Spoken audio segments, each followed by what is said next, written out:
After getting no Pokémon Legends ZA news, all the speculation, all the theories, at least the more apparent ones, they're done. We've probably thought about everything, given that we have a teaser and nothing more. But there's one thing that I haven't talked about that has me very intrigued and excited. So hey, I'm not so a strainer, and what about options? Let's get into it. When Pokémon Legends Arceus was announced and eventually released, everyone assumed that we had a new thing on our hands where we would be visiting full old regions when they were even older. After all, Hisui was basically all of Sinnoh, just in the state that it was in long ago.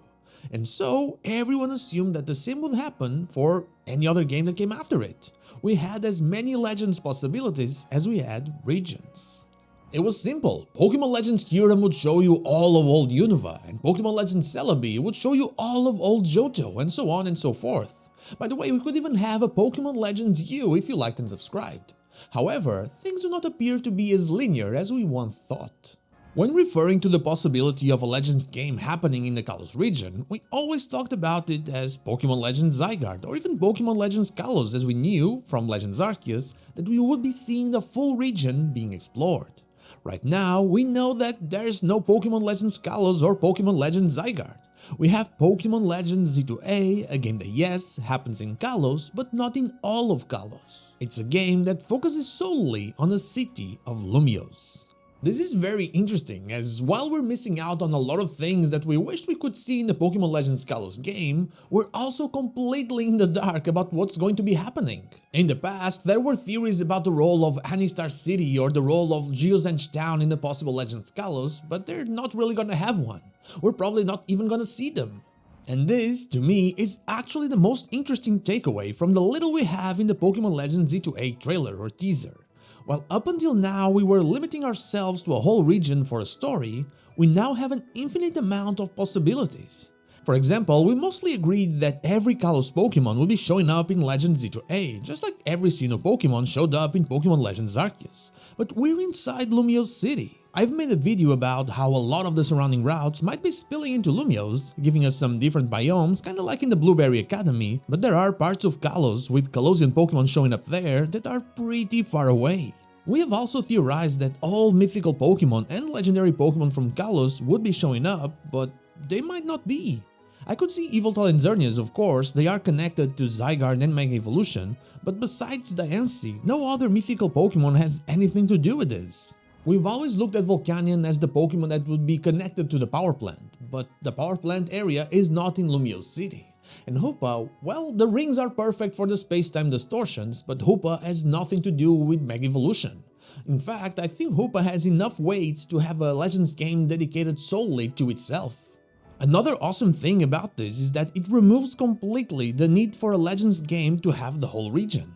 I thought about it multiple times, how Kanto, for example, has no real history that we know of, but it is not completely true. After all, we do have the Tenobi ruins in the Sevi Islands, and those are a piece of history. A civilization was there just like in the ruins of Alph and likely the Solacean ruins. They could simply focus on that area without the need to bring the whole Kanto region into the mix. That could solve what, in my opinion, was one of the biggest issues with Pokémon Legends Arceus. The areas felt a little small when compared to how we felt about them in the Gen 4 games. Another example is, if they're doing a game about Lumiose City, why can't the Unova game focus only on Castelia City or the Relic Castle? Why can't it focus on the Giant Chasm area? We can even have more Kalos Legends games, focusing on different parts of the region, explaining different mysteries. Alola could have a Legends game for each island, focusing on each Tapu. So much could be developed slowly, without the need to cram everything into one single adventure. There are countless more examples of this, like a Hoenn game that focuses solely on Meteor Falls and the Draconid people, or a game that focuses on Mount Pyre and its formation. Johto has what became the Lake of Rage or simply the ruins of Alph. There are so many examples of this, and all of them could end up giving us a more detailed experience instead of trying to make everything work. In the end, I'm just excited for all the possibilities that this, something that was initially a bit controversial, actually brings to the table. A Pokémon franchise that becomes unpredictable, that breaks the patterns we thought we had in order to tell us stories that we didn't even know existed. I felt the same way about Pokémon Legends Arceus back in the day, but even that is not the norm for Legends games as we can see now. Almost 30 years of adventures, with each of those adventures having multiple mysteries and multiple stories, some of them larger than your average side plot, now having the possibility of being showcased in a style of game that, while not loved by absolutely everyone, well, it is loved by most. And that is all I have for you today. The most interesting thing about Pokémon Legends ZA, to me at least, is that it shows us a world of possibilities. But what about you? What unusual Legends game would you like to see? Let me know in the comments down below. And now, like the video if you like it, dislike if you don't, and don't forget to subscribe to the channel for more Pokémon content, and also ring the bell so you know when the next video is out. Also, you can become a channel member or check out my merch in order to further support the channel. I'd be forever thankful for that. You can follow me on social media or check out one of my streams here and on Twitch. All the links are in the description. Thank you so much for watching, and I'll see you all on the next one.